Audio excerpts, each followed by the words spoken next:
Hello guys, in this video I'm going to show you how to mark DMs as unread in Instagram. For that you have to watch the full video. So let's get started. First you have to go Instagram. Then after going there you have to click on profile, and after going to profile you have to click on settings, and then you have to go to your account like this, and then click on scroll it down, and here you can see switch to professional account. Then you have to just switch it to professional account and then give continue and give done. Yeah, then next, and it's done.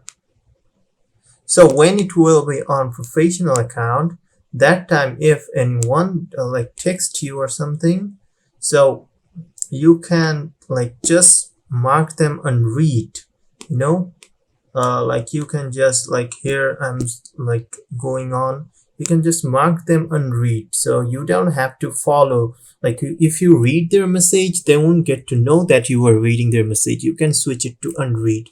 So that's how you can mark DMs as unread in your Instagram. That's it for today guys. Thanks for watching this video, and do like, share and subscribe to this channel.